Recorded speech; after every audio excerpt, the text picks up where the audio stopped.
Assalamualaikum warahmatullahi wabarakatuh.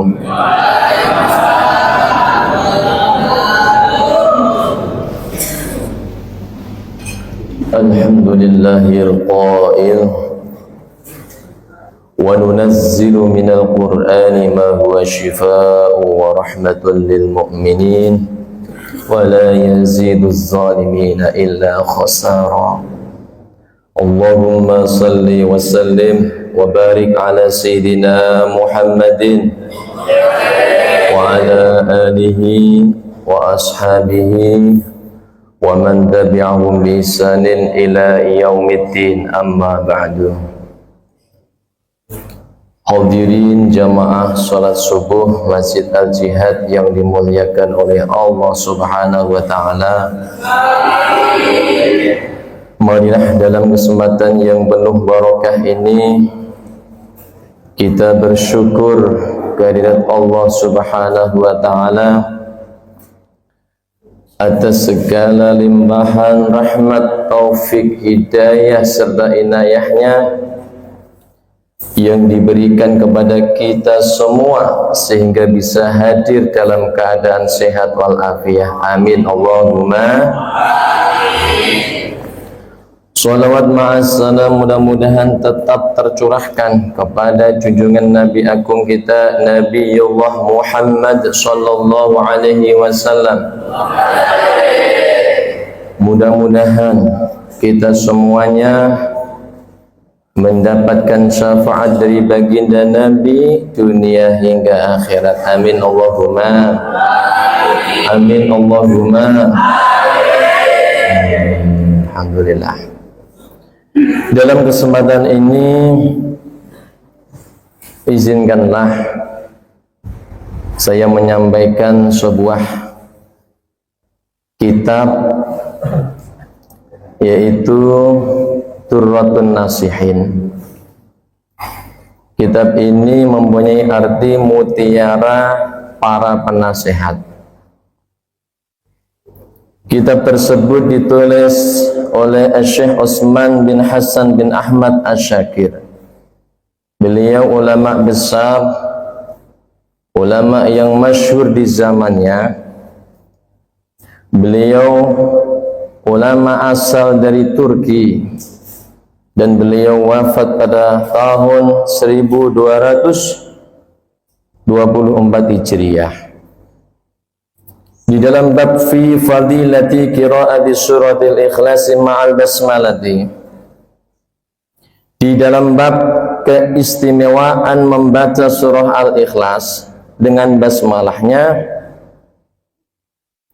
Surah al-ikhlas mempunyai asbabun nuzul para jamaah. Ada asbabun nuzul, ada juga asbabul wurud. Kalau asbabun nuzul dinisbatkan untuk Al-Quran, kalau asbabul wurud dinisbatkan untuk hadis. Asbabun nuzul sebab turunnya peristiwa-peristiwa turunnya Al-Quran Al-Karim. Sedangkan asbabul wurud sebab-sebab terjadinya munculnya sebuah hadis Nabi Muhammad sallallahu alaihi wasallam.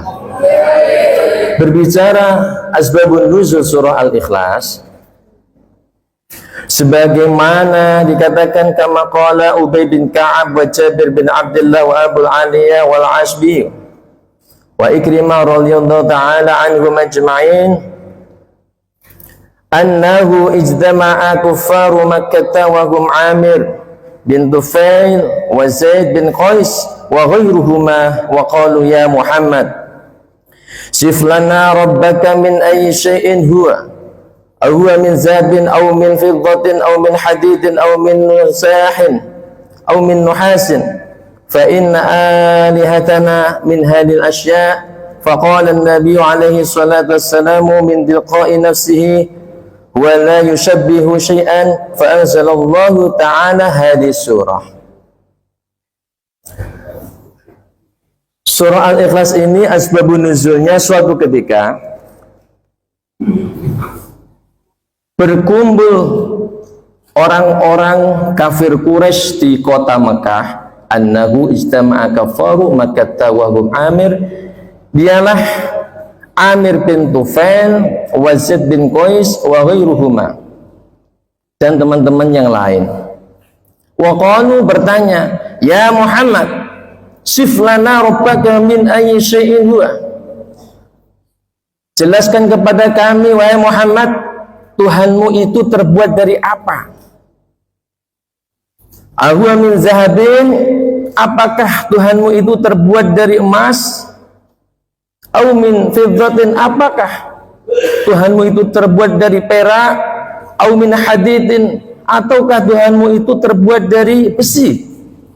Au min nuhasin, apakah Tuhanmu itu terbuat dari kuningan? Fa inna alihatana min halil asya, karena berhala-berhala kami itu terbuat dari itu semua.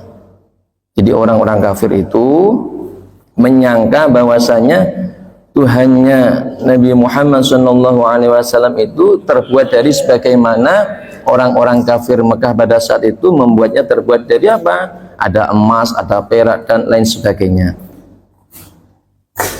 Akhirnya Nabi Muhammad SAW menjawab, min dilqa'i nafsihi, Tuhanku dari dirinya sendiri, wala yushabbihu syai'an, Tuhanku itu berbeda dengan yang lain. Tuhanku itu mukhalafatul lil hawadisi, berdiri sendiri, berbeda dengan makhluknya. Ini ketika Rasulullah SAW ditanya dan menjawab kepada orang-orang kafir Mekah pada saat itu, pada jamaah. Fa'anzalallahu ta'ala hadhihi surah, maka Allah Subhanahu wa ta'ala menurunkan ini surah, yaitu surah Al-Ikhlas, sebagai penguat daripada jawaban-jawaban dari orang-orang kafir yang menyangka bahwasanya Tuhan dari Nabi Muhammad adalah terbuat dari emas, perak, dan lain sebagainya. Oleh karena itu para jamaah yang dimuliakan oleh Subhanahu wa ta'ala, sebelum kita membahas tentang fadilah, saya yakin panjenengan semuanya sudah hafal surah Al-Ikhlas, surah yang sering dibaca, surah yang sering kita dengar, yaitu surah Al-Ikhlas. Mari kita baca surah Al-Ikhlas bersama-sama. Mudah-mudahan kita mendapatkan berkah dan ridho dari Allah Subhanahu wa ta'ala. Amin ya rabbal alamin. A'udzu billahi minasy syaithanir rajim. Bismillahirrahmanirrahim.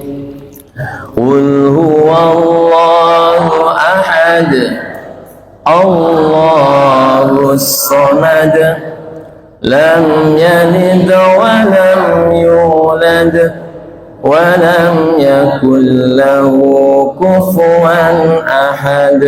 Shadaqallahul azim. Kul, katakanlah wahai Muhammad, wallahu ahad, Allah itu esa, Allah itu satu. Allahus samad, Allah tempat meminta segala sesuatu. Ketika kita susah, ketika kita lagi ada masalah atau yang lainnya, mintalah semuanya kepada Allah. Allahus samad, lam yalid wa lam yulad, Allah tidak beranak dan tidak pula diperanakkan. Walam yakul lahu kufuwan ahad, dan Allah tidak ada yang menandingi, tidak ada yang menyetarainya. Dialah Allah Subhanahu wa ta'ala. Kemudian ruwiya 'anin Nabi alaihi salatu wassalamu annahu qala li Aisyah. Diriwayatkan dari Nabi Muhammad sallallahu alaihi wasallam, sesungguhnya Nabi berkata kepada Sayyidah Aisyah, la tanami hatta ta'mali arba'ata asya'a. Wahai Aisyah, jangan kamu tidur sebelum engkau melaksanakan 4 perkara. Yang pertama, hatta takhtamil Qur'ana, menghatamkan Al-Quran. Yang kedua, wa hatta taj'al anbiya'a laki syufa'a yaumal qiyamati, jangan kamu tidur sebelum menjadikan para nabi memberi syafaat kepadamu pada hari kiamat. Wa hatta taj'al muslimina radina anki, dan jangan tidur sebelum engkau menjadikan seluruh kaum muslimin ridho kepadamu. Wa hatta taf'ali hajjatan wa umratan, dan jangan tidur sebelum engkau melaksanakan haji dan umrah.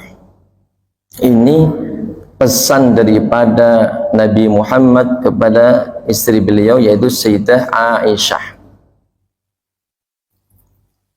Fadakhala alaihi salatu wassalamu fabaqiya yas'al al-firashi hatta atamma salata falamma atammaha qalat ya Rasulullah. Setelah menyampaikan kepada Sayyidah Aisyah, Rasulullah masuk dan melanjutkan sholatnya, dan Sayyidah Aisyah tetap berada diam di tempat pembaringannya atau tempat tidurnya. Falamma atammaha, setelah Rasulullah selesai sholat, qalat ya Rasulullah, Sayyidah Aisyah bertanya kepada Rasulullah, ya Rasulullah, fataka abi wa ummi amartani bi arba'ati asya'a la aqdiru fi hadhihi sa'ati an afalaha. Ya Rasulullah, demi ayah dan ibu menjadi tebusanmu, engkau menyuruhku untuk melakukan 4 perkara dalam waktu yang sangat singkat. Fatabassama Rasulullah alaihi salatu wassalamu, kemudian Rasulullah tersenyum. Wa qala, dan akhirnya Rasulullah menjelaskan kepada Sayyidah Aisyah, idza qara'ti qul huwallahu ahadun salasan, apabila kamu membaca surah Al-Ikhlas sebanyak 3 kali sebelum tidur, faka'annaki khatamtil Qur'ana, maka seakan-akan engkau telah menghatamkan Al-Quran. Wa idza shallaiti alayya wa 'alal anbiya'i min qabli faqad sirna laki syufa'a yaumal qiyamati, dan apabila kamu bersolawat kepadaku dan kepada para nabi-nabi sebelumku, faqad sirna laki syufa'a yaumal qiyamah, maka engkau akan mendapatkan syafaat dariku dan dari para nabi-nabi pada hari kiamat. Wa idza astaghfarti lil mu'minina fa kulluhum raduna anki, dan apabila kamu membaca istighfar, memohonkan ampun untuk orang-orang mukmin, fa kulluhum raduna anki, maka mereka semuanya telah ridho kepadamu. Wa idza qulti subhanallahi walhamdulillahi wa la ilaha illallah wallahu akbar, dan apabila kamu membaca subhanallah, maha suci Allah, walhamdulillah, dan segala puji bagi Allah, wa la ilaha illallah, dan tidak ada Tuhan kecuali Allah, wallahu akbar, dan Allah maha besar, faqad hajjati wa tamarti, maka benar-benar kamu telah melaksanakan haji dan umrah. Tafsir Hanafi ini dijelaskan di dalam kitab Tafsir Hanafi, yaitu keistimewaan tentang surah Al-Ikhlas. Ini ada amalan para jamaah. Jadi sebelum tidur kita ini disunahkan untuk apa? Membaca surah Al-Ikhlas sebanyak 3 kali. Di antaranya surah Al-Ikhlas para jamaah. Setelah membaca surah Al-Ikhlas, membaca sholawat. Setelah membaca sholawat, kita disunahkan untuk membaca apa? Istighfar. Setelah baca istighfar disunahkan untuk membaca subhanallah walhamdulillah wala ilaha illallah wallahu akbar. Ini Masya Allah pahalanya sangat besar para jamaah. Keistimewaan surah Al-Ikhlas yang lain, an Ali bin Abi Thalib radhiyallahu anhu annahu qala, dari sahabat Ali bin Abi Thalib semoga Allah meridainya, bahwa sesungguhnya beliau berkata, qala alaihi salatu wassalamu, Nabi Muhammad sallallahu alaihi wasallam telah bersabda, man qara'a qul huwallahu ahadun, barang siapa yang membaca surah Al-Ikhlas ahadun ba'da sholatil ghadi asyra marratin, siapa yang membaca surah Al-Ikhlas setelah sholat subuh asyra marratin sebanyak 10 kali. Ya, seperti ini waktunya, baca sholat subuh baca surah Al-Ikhlas sebanyak 10 kali, asyra marratin, lam yasil ilahi dzambun wa in jahadahu syaitanu, maka lam yasil ilahi dzambun, dosa tidak akan sampai pada diri kita para jamaah. Wa in jahadahu syaitanu, meskipun syaitan itu telah susah payah menggoda kita. Jadi ketika kita membaca surah Al-Ikhlas sebanyak 10 kali pada sholat subuh, kita akan dibebaskan dari dosa dari Allah Subhanahu wa ta'ala. Dosa tidak akan sampai pada diri kita para jamaah. Lam yasil ilahi dambun, ini dasarnya. Ya, suratu Makkiyah. Surah Al-Ikhlas itu diturunkan oleh Allah di kota Mekah. Wahya arba'atu ayat, ada 4 ayat. Wa khamsa asyrata kalimatin, ada 15 kalimat. Wa sab'atun wa arba'una harfan, dan totalnya ada yang tahu jumlah huruf surah Al-Ikhlas. Ibu-ibu wonten sing ngertos jumlah huruf surah Al-Ikhlas? Ada yang tahu? Masya Allah. Jumlahnya di sini ditulis oleh para ulama. Wasab'atun wa arba'una harfan, ada 47 huruf. 47 huruf kalau dikalikan 10 misalnya, berapa sudah itu? Ratusan pahala yang kita dapatkan sekali kita membaca itu kalau kondisinya tidak punya wudhu. Tapi kalau kita punya wudhu, Masya Allah, berlipat-lipat. Sehingga ulama menjelaskan kepada kita untuk apa? Mengamalkan. Untuk mengamalkan sebagaimana yang diamalkan oleh Rasulullah Shallallahu Alaihi Wasallam. Wa an Ubay bin Ka'b radhiyallahu anhu an Nabi alaihi salatu wasallam annahu qala, keistimewaan lain daripada surah Al-Ikhlas dari Ubay bin Ka'ab, man qara surat qul huwallahu ahadun, barang siapa yang membaca surah Al-Ikhlas ahadun marratan, yaitu sebanyak 1 kali. Ahadun marratan wahidatan a'tahu Allah ta'ala minal ajri kamasali ajri mi'adi syahidin. 1 kali kita membaca surah Al-Ikhlas para jamaah, Allah akan memberikan pahala kepada kita seakan-akan kamasali ajri mi'adi syahidin, 100 pahala dari orang yang mati syahid. Jadi ketika kita membaca 1 kali surah Al-Ikhlas, Allah memberikan pahala 100 orang yang mati syahid. Min hadisil arba'in, ini diterangkan dalam kitab hadis arba'in.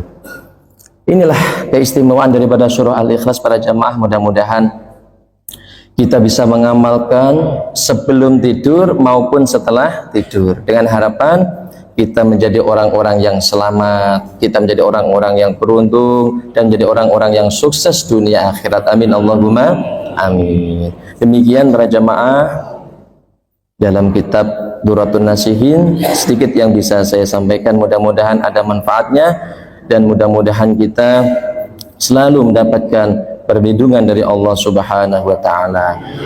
Wallahul muwaffiq ila aqwamit thoriq. Assalamualaikum warahmatullahi wabarakatuh.